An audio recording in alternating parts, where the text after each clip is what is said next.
All right, Neil Magnuson, one of the staff at the Herb School and definitely responsible for these banners looking so good today. Thank you very much. Hello, Vancouver. Welcome to the Global Marijuana March. Thank you all for coming out here. What I normally don't do is write stuff down, but I was kind of inspired the other night and I thought I better write this down just in case I don't have all my words together, but I usually do anyway. But I'm going to read it to you because I wrote it, so I got to read it.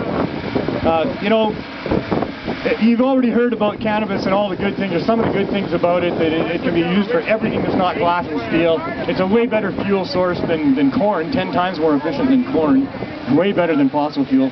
It's the best medicine on the planet, it's one of the least toxic, most beneficial plants, blah, blah, blah, blah. Why the hell are we here today? What are we doing being criminals here today? You know, what the fuck is happening? I mean, I'm sorry to swear, but I mean, it just pisses me off, doesn't it? I mean, we've been kidnapped.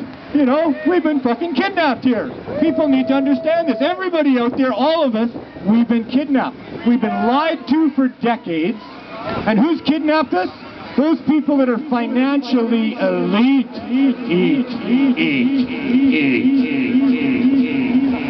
The greedy bastards. They've been lying to us for decades, and the people you can't trust the most are the politicians. Newsflash, politicians caught lying. Yeah, right. HST, ring a bell? Anything else they've ever said ring a bell? They're lying to us. Why? Because they're protecting the interests of the financial elite. They're running a protection racket for our kidnappers. So how wrong is that? Because the people that we select from amongst us pay our money to own our asses and tell us what to do. They're not authorities. I personally don't do anything anybody tells me to do unless we have some prior arrangement, usually where they pay me vast sums of money and I can say no anytime I want.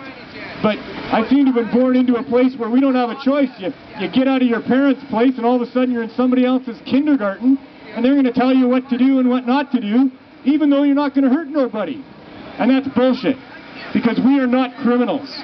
And a criminal has been minimized and watered down by these drug laws to the point where most Canadians are criminals and every Canadian knows a criminal.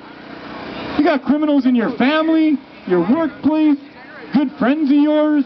They're all criminals in this world and none of them are really criminals. Well, most of them. A criminal, and get this straight, understand this and teach it to your children. A criminal is somebody who intentionally causes harm to somebody else.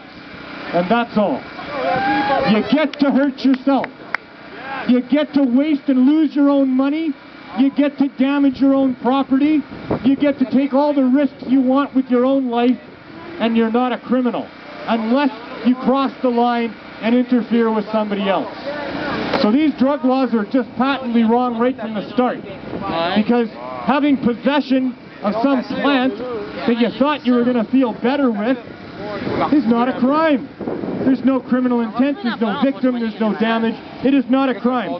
So I'm a good Canadian, I've been called a patriot, I know I'm a freedom fighter, and I love my country, and I recommend you all love your country too. And love your brothers and sisters and everybody in it.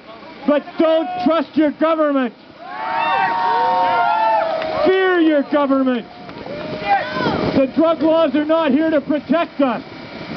The drug laws are a bullshit U.S. protection racket for big money interests. And not only is it wrong, but it's costing us a whole hell of a lot of money. And it's causing most of the violence and crime that's in our society. They're the criminals. They are the criminals. They are the ones who are bullying people, not us. It's time to end the madness and the bleeding. For those authorities that are here and the undercovers, the police that have been so gracious in escorting us here and protecting us today, for the Justice Minister, Rob Nicholson, who's faced with the task of whether or not to sign the papers and send Mark Emery to a prison, to Prime Minister Harper, to all of our public and servants, the jig is up. The truth is obvious. It's not a crime to use a herb. It's not a crime to want to feel high. It's not a crime to be high. Prohibition is the crime. Adults deserve the freedom to do as they wish or not do what they don't want to do. unless they interfere in harmful ways with someone else. That's freedom. Here, here.